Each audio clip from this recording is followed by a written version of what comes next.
I'm not sure what I should say about this recording. It was a bit long. I was trying to break it up, but I couldn't find a convenient place, so I let it run the full length. I don't know, 25 minutes or something.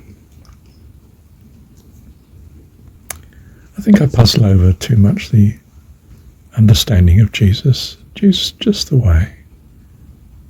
He's a person in the story that personifies the way, our way. He's the hero of the story, and that's who you're to identify with. He's telling you something, I assume, fundamental about yourself. Your path from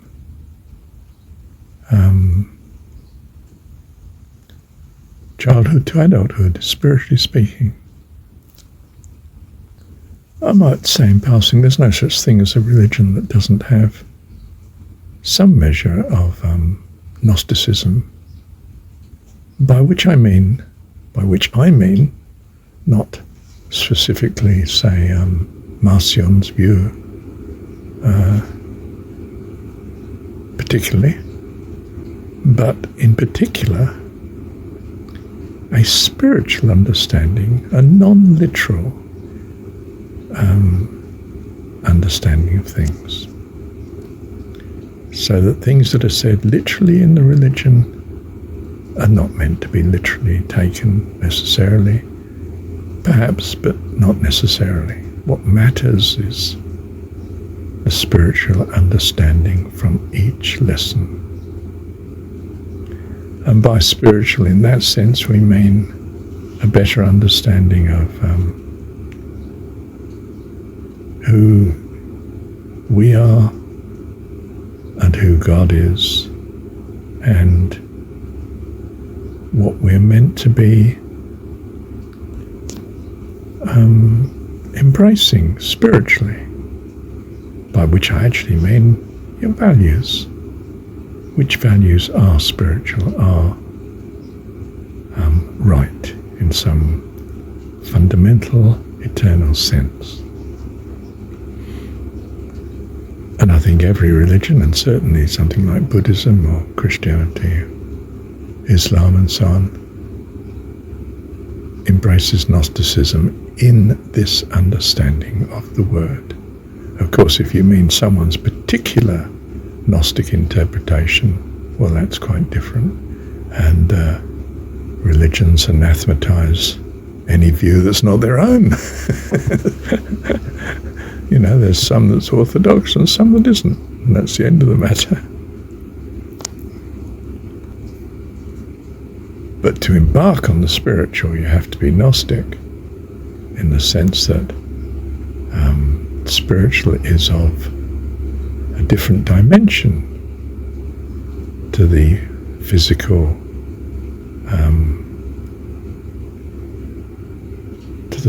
world of time, space, and matter. It's something about purpose, motivation, and values, which are paramount in survival in this material world, and paramount also in terms of community, because community is so important when it comes to survival. I mean, how do you protect yourself? Oh, group together with others and let's combine our strength and resources and ideas and overcome our difficulties together and jointly. And in a sense, you could say this is the wonderful thing about the creation, is that you have to have some notion of a greater than narrow egotistical self, else you can't survive, not very long, unless you happen to be the strongest, and even then two others can take you down if they are working together. And of course we see the obvious: family and friendships and tribe are everything to survival in primitive circumstances. compared to the isolation being picked off as a loner. And indeed, the predator doesn't attack the whole herd. He looks for the weakling, the one that he can take down on his own without being stampeded by the herd. So he trails the herd for days if necessary, sizing the situation up. Where's the weakest point where I can take something to eat? And of course, in the case of the civilized, so to speak, being, man, farmer, well, he needs a civilization such that the rewards of his labour do in fact come to him and are not simply stolen by someone else. So again, he needs a view of self that's considerably greater than narrow body and immediate physical needs. So we are all learning spiritually for this very reason. How neat. Thank you, Heavenly Dad. But to say, therefore, from such, that by Gnostic we actually mean this enlargement of the view of who we are. We're not a narrow, single human being by any means. We start as part of a family, else we couldn't survive the first few years of life, at least. And we continue as part of a family or tribe or even nation state as the perceived and more reliable way of survival in general. And we don't do such except we have this enlarged view of what we might call self, from being the single person, so to speak, to what is necessary to survival and prosperity. And civilization is in fact all of this. We have tried to